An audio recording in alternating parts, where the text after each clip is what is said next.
auditeurs, nous nous penchons aujourd'hui sur un sujet de grande importance et d'une gravité particulière. Les actions présumées du président ivoirien, Alassane Ouattara, visant à perturber la stabilité des pays voisins que sont le Mali, le Burkina Faso et le Niger. Ces allégations méritent une analyse minutieuse compte tenu des enjeux régionaux et internationaux qui y sont associés.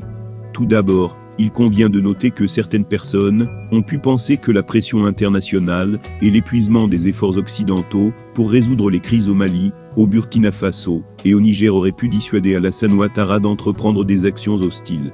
Cependant, il semble que ces espoirs aient été vains, car le président ivoirien semble déterminé à poursuivre ses desseins malveillants.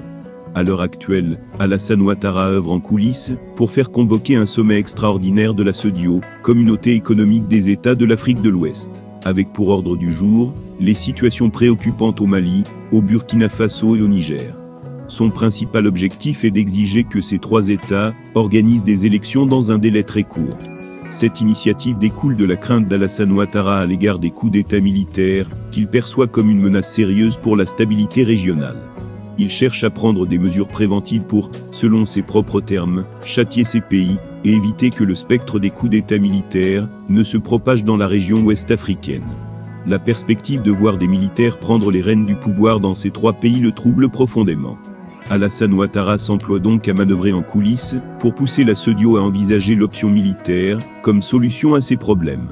Cette démarche soulève des inquiétudes quant aux conséquences potentielles pour la stabilité de la région et les relations entre les États membres de la CEDEAO. Il est essentiel que les dirigeants du Mali, du Burkina Faso et du Niger maintiennent une position ferme face à cette tentative de déstabilisation orchestrée par Alassane Ouattara et soutenue par l'organisation sous-régionale.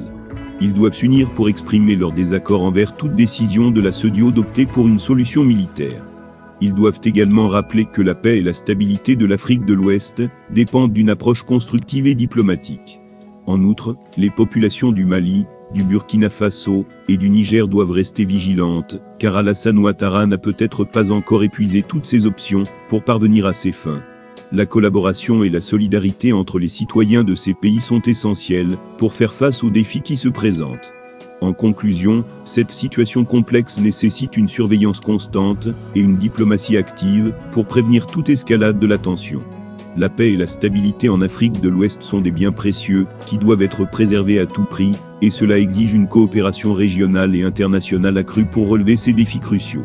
Nous continuerons à suivre de près l'évolution de cette situation et à espérer que des solutions pacifiques prévaudront.